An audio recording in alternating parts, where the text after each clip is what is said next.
দুইজন স্বামী স্ত্রী মিশরের মধ্যে ঘরের মধ্যে নতুন বিবাহ করেছিল। নতুন বিবাহ করার পরে দুইজনের মধ্যে আনন্দ ছিল, দুইজনের মধ্যে একটু ফুর্তি ছিল। সকালবেলা খেতে বসেছে, এমন সময় ওই দরজার কাছে যে বলতেছে, বাবা গো 3 দিন থেকে খাবার খাই নাই, তোমরা যদি আপনি আমাকে একটু খাবার দিতে খুব ভালো হতো। কাউরির দরজায় খাবার পাই নাই। এই জায়গায় দেখেন তো, ওই সময় মিশরের মধ্যে স্বামী স্ত্রী ঘরের মধ্যে খাবার খেতে বসেছেন। ভিক্ষুক দরজায় যে বলল, বাবা 3 দিন থেকে অনাহারে আছি, খুব ক্ষুধার্ত, যন্ত্রণা সহ্য করতে পারি না, পা চলে না। যাদের ক্ষুধা তারাই ভালো জানে। কিন্তু সিয়ামের কথা আবার মনে পড়ল। সিয়ামটা কেন দিল? গরিবদেরকে বোঝানোর জন্য দেওয়া হয়েছে, ধনীদেরকে বোঝানোর জন্য দেওয়া হয়েছে। কেন? যে তোমরা ক্ষুধা থাকলে কত জ্বালা, ক্ষুধা থাকলে কত যন্ত্রণা, ক্ষুধা থাকলে কত পরিবারের মধ্যে যন্ত্রণা হয়, এটা তোমাকে অনুভূতি করার জন্য সিয়াম দেওয়া হয়েছে। এই জন্য রোজা দেওয়া হয়েছে। অনুভব করে, অনুভূতি করে, বিবেচনা করে তুমি জাকাতটা দাও। তার বাড়িতে যে টাকা দিয়ে আসো, তাকে দিয়ে তুমি সাহায্য করো, তোমাকে এই জন্য দেওয়া হয়েছে। ওই দুইজন স্বামী স্ত্রী যখন একটা ফকিরের আওয়াজ পেল, পাওয়ার পরে যুবক বাড়ি থেকে বেড়ে সেই ফকিরকে এমন জোরে থাপ্পড় মারলেন। অনেক মানুষ ধমক দেয় ফকিরকে, আজ পাও নাই, ছেলে পেলে নাই, ভিক্ষা করে বেড়েছ, শরীর স্বাস্থ্য ঠিক আছে। ধমক দিতে নিষেধ করা হয়েছে। সূরা মাউনে বলা হয়েছে, ওয়ালা ইয়াহুদ্দু আলা তুআমিল মিসকিন। মিসকিনকে কখনো ধমক দিয়ে কথা বলবে না, চোখ রাঙাবে না। কোনো সময় তোমার কথায় যেন দুঃখ না পায়, কষ্ট না পায়। যদি পেয়ে যায়, হয়তোবা তোমাকে আল্লাহ এরকম করে বাড়ি বাড়ি ভিক্ষা করাবে। ওর দোয়া যদি কাজে লেগে যায়, ওর দোয়া যদি কাজে লেগে যায়, তোমাকে ভিক্ষা করাবে, নাহলে তোমার সন্তানকে ভিক্ষা করাবে, অথবা না হলে তোমার পরিবারের যে কেউ হোক ভিক্ষা করবে। সম্মানিত হাজিরিন, ওই জায়গায় এমন জোরে থাপ্পড় মারলেন, থাপ্পড় খাওয়ার পরে না খাওয়া শরীর কত যে যন্ত্রণা, কত যে কষ্ট। নিজে কষ্ট মেনে নিতে পারি, কিন্তু পরিবারের বাচ্চাদের যে কষ্টের কথা মনে হয়।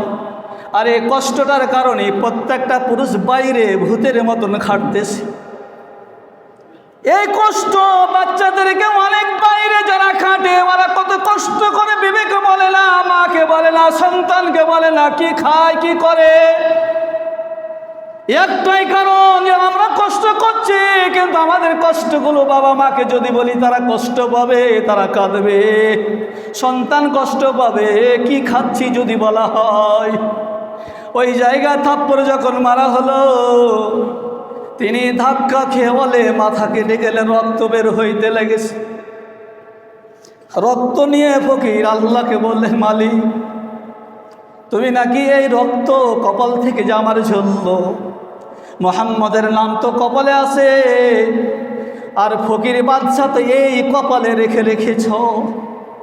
তকদির তোমার কাছে, আল্লাহু আলা ওয়াল কদরি খায়রিহি ওয়া শাররিহি মিনাল্লাহি তাআলা ওয়াল বাসি বাদাল মাউত। তকদির যারা বিশ্বাস করে না তারা মুমিন নয়, তারা কাফের। ওই ফকির তখন রক্ত নিয়ে বলল, মালিক তুমি তো তকদিরের মালিক, আমি জানি না কি লিখে রেখেছ।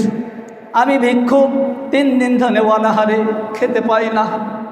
অনেক জায়গায় অনেক পরিবারে খাবার নাই, খোঁজ নাও, তুমি তার বাড়িতে খাবার পৌঁছাও। সাদকাতুল ফিতর কেন এলো? এই সাদকাতুল ফিতর, সাদকা মানে তুমি দাও, ফিতর মানে নাস্তা। ফিতর মানে নাস্তা, ইফতার মানে ভেঙে ফেলা। ফিতর মানে নাস্তা, মানে ঈদের দিন, উদযাপন দিন, আনন্দের দিন, উল্লাসের দিন। তোমার পাশের অভাবী লোকগুলো, গরিব লোকগুলো, মিসকিন লোকগুলো, এতিম লোকগুলো যেন তোমার সাথে আনন্দ করতে পায়, যেন তারা নাস্তা খেতে পায়। তোমার বাড়িতে যা খাবার হয়েছে অতদূরূপ তার বাড়িতে যেন খাবার হয়, এইরকম। এটার নাম হলো সাদকাতুল ফিতর। ফিতর মানে নাস্তা। একটা দিনে মুসলিমের বাড়িতে, পৃথিবীর প্রত্যেকটা মুসলিম বাড়িতে আনন্দ হবে, খাবার হবে, সব হবে। এটার নাম হলো সাদকাতুল ফিতর। সম্মানিত হাজিরিন, সময় শেষ। এই সাদকাতুল ফিতর আমাদের মহল্লার বেহুলা দ্বিতলা জামে মসজিদ, সর্দার সেক্রেটারি অনেক সচেতন হয়ে গেছে। সর্দার সাহেব পারে না অচল, তবুও সাইকেলে করে করে বাড়িতে টাকা পৌঁছে দিছে। মল্লিকপুরের একজনকে নিজে থেকে যে বটতলা না মহিপুরে যে বসে আছেন টাকা দিচ্ছেন। দায়িত্বশীলের এগোনি কর্তব্য। দায়িত্বশীল এভাবে সচেতন হওয়া উচিত, আমার পরিবারে খাওয়া হবে, অন্য জায়গায় হবে না। অনেক জায়গায় বলা হলো যে অনেক মানুষকে দেখে বোঝা যায় এই লোকটা মনে হয় অভাবী নয়, মিসকিন নয়, চায় না, আসলে ওই লোকটার ভিতরে দরকার আছে। তো সম্মানিত হাজরিন, সময় শেষ। আল্লাহ তাআলা আমাদের সকলকে যেন মুত্তাকি বানায়, পরহেজগার বানায়, আল্লাহওয়ালা বানায়, তাকওয়াশীল বানায়। আর এই সিয়াম মানেই আমাদেরকে কি করতে হবে? রোজা করতেছি, তারপরে আমি রোজা করার পরে আমরা নামাজ পড়ি নাই, জীবনে নামাজ অনেক বাদ দিয়েছি, এটা কবিরা গুনাহ। আল্লাহকে বলেন, আল্লাহ আমি নামাজ বাদ দিয়েছি, আর বাদ দেব না। মিথ্যা কথা বলেছি, আর দেব না।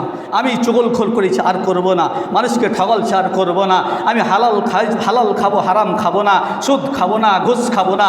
এটার নাম তওবা। এগুলো সামনে করে আল্লাহর কাছে তওবা করেন, তাহলে হবে।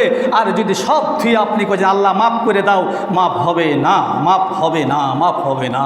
আপনার এই সিয়াম মিথ্যা, এই সিয়াম মিথ্যা, এই সিয়াম মিথ্যা, এই সিয়াম মিথ্যা। আপনাকে বিনা রোজদারের কাতারে দাঁড় করাবে। সেদিন বলবেন আমার কি অবস্থা কেন হলো?